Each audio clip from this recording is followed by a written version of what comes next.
Et quoi? Allez et dites également à tous ceux du RHDP et du PDCI qui se sentiraient présidentiables après Ouattara qu'ils cherchent dès à présent à se détacher de leurs épouses noires et africaines qui dérangent absolument le colon, pour se choisir des épouses de couleur 100% blanche, car c'est la seule condition nécessaire et suffisante pour eux pour mériter l'approbation de la France et de la communauté dite internationale. Le désir de recolonisation ou, en d'autres termes, de néocolonisation de la France n'a jamais été aussi forte que maintenant.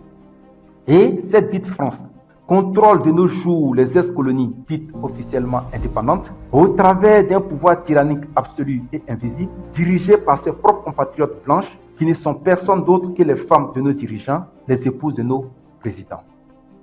Chers compatriotes, va et cherche à comprendre pourquoi la Guinée-Conakry, pays frontalier du Mali, s'est totalement désolidarisé des idéaux et du groupement de l'AES, quand bien même ces pays partageraient toutes les mêmes histoires de coup d'État.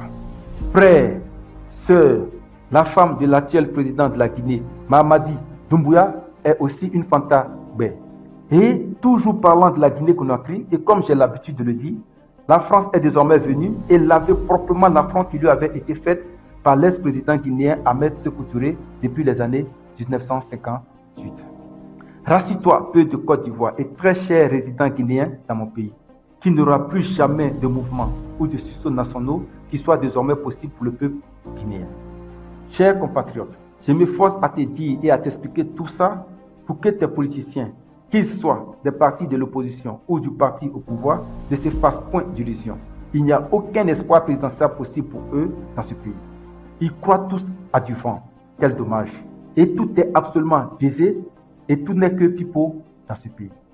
La France ne prendrait jamais le risque de voir venir au pouvoir en Côte d'Ivoire quelqu'un qui n'a pas été fabriqué à ses pieds et de surcroît qui ne répondrait pas à ses critères les plus basiques des basiques, qu'est-ce de disposer d'une femme 100% blanche comme épouse. Ne te trompe pas, très cher politicien ivoirien.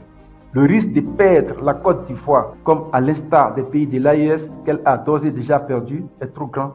Et cette France ne se laissera point distraire par des questions d'opinion, par des questions émotionnelles ou sentimentales. Bien au contraire, elle cherchera à consolider son contrôle absolu sur le pays par le biais de ses principales agentes bien formées et bien éduquées pour la circonstance à ses pieds, c'est-à-dire les femmes blanches introduites furtivement auprès de nos dirigeants comme épouses. Je t'en prie, très cher compatriote, ne te laisse pas distraire et surtout reste concentré, car nous avons une lutte à mener et à laver très proprement. Vive la Côte d'Ivoire, vive les Ivoiriens et vive l'Afrique tout entière. Je vous remercie.